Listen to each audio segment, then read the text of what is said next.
Waheshimiwa wakuu wa mikoa, nimewaalika hapa ili tuweze kuongea machache kwa niaba ya wenzenu wote. Mamlaka ya hali ya hewa ya Tanzania, yani TMA,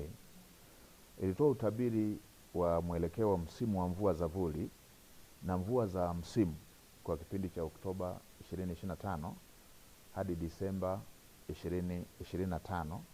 na kipindi cha mwezi Novemba 2025 hadi Aprili 2026 mtawalia. Na kutokana na utabiri huo, baadhi ya mikoa hapa nchini inatarajiwa kuwa na mvua za chini ya wastani hadi wastani kwenda chini ya wastani, na kutawaliwa na vipindi virefu vya ukavu na mtawanyiko wa mvua usioridhisha. Tathmini ya mamlaka ya hali ya hewa inaonyesha hali ya kuchelewa kwa mvua inatarajiwa katika maeneo ya mkoa wako wa Dodoma, Mheshimiwa Mkuu wa Mkoa, mkoa wa Katavi, mkoa wa Kigoma, mkoa wako wa Singida, Mheshimiwa Mkuu wa Mkoa, Tabora, pamoja na mikoa ya Iringa, Mbeya, Mtwara, Njombe, Songwe, Rukwa, Ruvuma, pamoja na kusini mwa mkoa wa Morogoro. Na kutokana na taarifa hiyo, mamlaka ya hali ya hewa Tanzania nimeona ni vyema nitumie fursa hii kusisitiza masuala kadhaa muhimu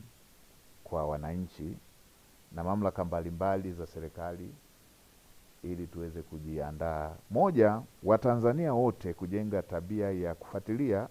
kwa karibu taarifa za utabiri wa hali ya hewa pamoja na kuzingatia ushauri na maelekezo yanayotolewa. Waheshimiwa wakuu wa mikoa, mnakumbuka huwa inatokea tahadhari hizi zinatolewa, tunachelewa kuchukua hatua, sote kama Watanzania, serikali, taasisi za serikali na wananchi wote kwa ujumla, na inakuja kutokea madhara kama ambavyo tumewahi kushuhudia,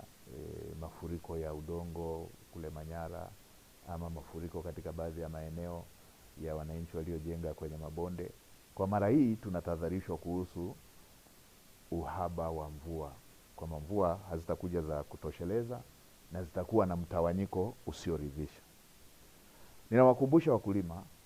kujiandaa, kuwa tayari kuandaa mashamba kwa wakati na kutumia pembejeo ikiwemo mbegu na mbolea